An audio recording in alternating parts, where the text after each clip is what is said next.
we started the company back in '86. We raised $430,000 from 35 investors. So each of the three founders had about 25% of the company, something like that. And over the years, it transitioned. We ended up with 82 investors at our peak.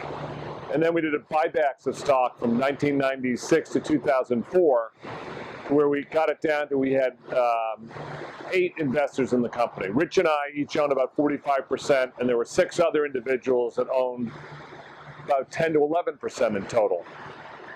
Fast forward to 2013, you know, Rich and I getting up into our 50s, the gray hair had started to show up. We maybe on a couple of occasions said, you know, gosh, this has been great, but, you know, what are your thoughts about the future? In 2013, Rich came to me and said, you know what, I'm ready for a change. I'm ready for some kind of a transaction to take place. And I'd had a conversation with Jim Perry, one of our outside directors, a couple of years before that, probably. I remember we were just together someplace and saying, you know, as I look forward, something called an Esop that's in my mind that I think could be an interesting, you know, way forward for the company at some point, you know, if we want to get out of the business or for whatever reason. And so in 2013, when Rich mentioned that to me about him wanting some kind of a transaction, some kind of a change, some kind of a liquidity event, meaning he'd sell his stock, I started thinking about ESOPs. And so Rich decided he would rather sell to a private equity company or a what's called a strategic investor, meaning like Anheuser-Busch or one of the big breweries, because strategic investors are always willing to pay you the most money because they look at what you're doing and say, we're kind of doing the same thing. We can combine these entities. We can make the beer a lot more cheaply, save money so we can pay you a higher price. So late 2013, it kind of became real. I said, well, let's hire a guy to take a look and see if we can do an ESOP. And we hired a guy named Bob Gross from Prairie Capital out in Chicago. Bob took a look at our company and came back saying, you know, you guys are a viable candidate to do an ESOP.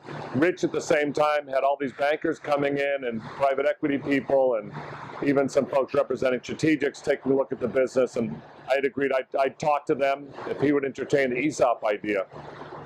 Well, fast forward to like February. We had a couple of unpleasant, you know, conversations because Rich was a great partner for many years. He was a pretty strongly opinionated guy who had been used to getting his way in a lot of things, and I think he grew frustrated that I would not just acquiesce, and I just didn't want to take a big check and move on, but I didn't. The more I slept with it and lived with it, the less interested I was in selling the company. I remember having the feeling that, you know, in 10 or 15 years down the road, coming to down to the waterfront and driving by that 306 Northern Avenue and telling my grandkid, you know, we used to have a brewery there, but we sold it out to Anheuser-Busch or whoever it was, and they moved all the production someplace else. And, hey, but I'm driving a nice car now as a result. Isn't that neat? I'm like, that's not why I was doing it. So we couldn't get agreement between Rich and me. And the way that we were structured, neither one could force the other to do what they didn't want to do as far as selling the shares. So I suggested, I said, listen, we've got 6 other investors in this company, 2 outside directors, Mark Edwards and Jim Perry, both of whom had been on our board since 1996, were original investors in Harpoon, wonderful, wonderful guys, and then 4 senior managers at the company, Warren Dibble, Charlie Story, Tom Brer, and Al Marzi. I said, why don't we, this is going to sound bizarre, but why don't we treat them like a jury? Why don't we put our case to these guys and let them decide what they think we should do? You don't read about these kind of things in the Wall Street Journal or Harvard Business Review where the owners of 90% of a company basically put the fate in the hands of 10 to 11% of the company. But I didn't want to do the ESOP if I didn't have the full support of, in particular, the senior managers in the business. I also thought it was a fair thing to do because these guys own stock. They could have made a lot of money right away if we sold the company. So it was a real kind of gut check time. I could have made a lot of money right away if we sold the company. We all could have been very happy and lived merrily ever after. So it was March 7th of 2014 where we convened a meeting of those 6 guys up in the IPA conference room. I'll never forget the day. It was a Friday of St. Patrick's Day. I had had skin cancer surgery here the previous week that turned into a much bigger thing than I thought. I'd have 125 stitches. I had a big thing in my forehead. I'm telling you. So we went and we had this meeting. Rich and I went and presented, just briefly, here's my vision for the company, here's his vision for the company. And so I wanted to go the employee ownership route. He wanted to sell the business. And then we left. And I had to go to a meeting downtown at the State House about something. I took the tea, and people were actually getting up out of their seats and offering me in their seats. That's how bad I looked that day.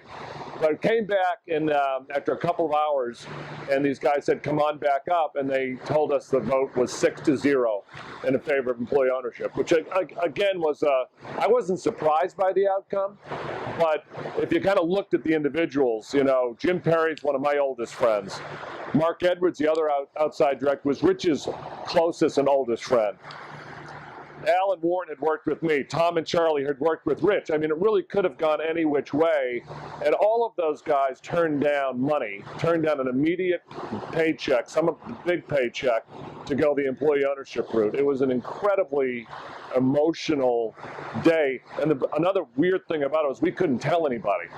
So the 8 of us knew about this thing, and then we had the festival that night, and we knew the big decisions that had been made. I remember sneaking off with Al that evening and talking about, holy shit, what had just happened, and how profoundly important it was for the future of the business. And I also remember, while we were waiting to get, be called back into the room to hear their decision, going into saying to Rich, I said, Rich, I just hope I don't know how this is going to go, but I derive no joy from the fact that if it goes my way, it comes at the expense of what you want to do. That's not what, after all these years of building this business together, makes me happy. I really believe in the employee ownership route, but I'm sorry it has to be me versus you in this case. So at that point, things were really okay between the two of us. The vote went the way it did. We then had a sprint from March 7th. We closed the deal on July 2nd. So less than 4 months later, we got everything done, the 5 banks in the group, all the technical work done, evaluation analysis, etc., to get the ESOP done, and then we had the big announcement on July 9th.